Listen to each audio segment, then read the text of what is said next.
Combat Outpost Keating was built in 2006. With so many troops and assets deployed to Iraq, those in Afghanistan had to make do.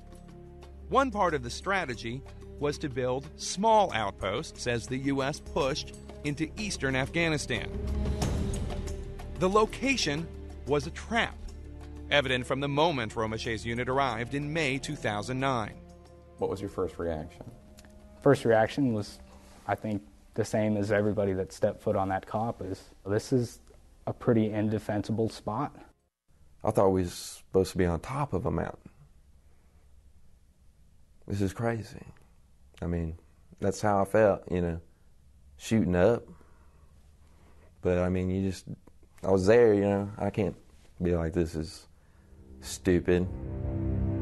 This is a part of the world, the Hindu Kush mountain range, where you're either on a mountain or in a valley. And in order to be near the local population and near the road so it could be resupplied, Combat Outpost Keating was put at the bottom of 3 steep mountains.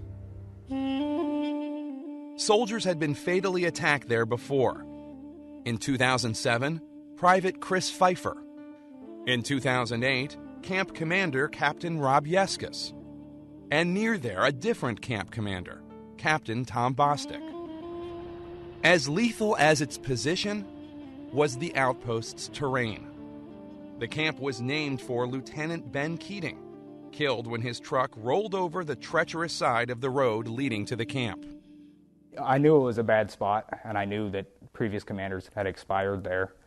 But to sit there and dig up every little detail on it, it wasn't healthy for the guys to be exposed to that kind of information. So, your very first day at Combat Outpost Keating, there was an attack, and a soldier with the platoon leaving, Shane Shearer, got a massive head wound. Other guys got sprinkled with shrapnel. It also gave you that instant sense of, we're not over here selling Girl Scout cookies, guys. We're in a real fight. Romeshay and his men knew it was not a question of if there would be a major attack, but when.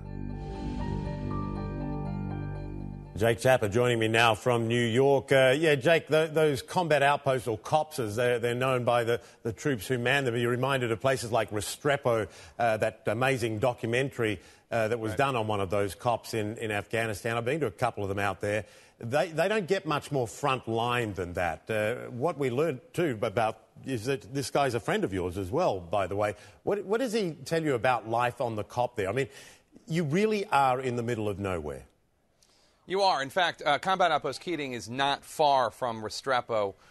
One of the differences is that Restrepo was halfway up a mountainside, whereas Combat Outpost Keating was in the bottom, was in the valley. Clint Romeshay I've known since 2010, since I started writing a book about Combat Outpost Keating. And he's not one to complain. He's not one to talk about how tough things were. He's one to talk about, like, this is the hand that they were dealt, and so they were going to do their job, they were going to protect themselves, and they were just going to follow orders. But the main thing for him, the overriding motivation, was protecting his soldiers, protecting his men, and being there for them.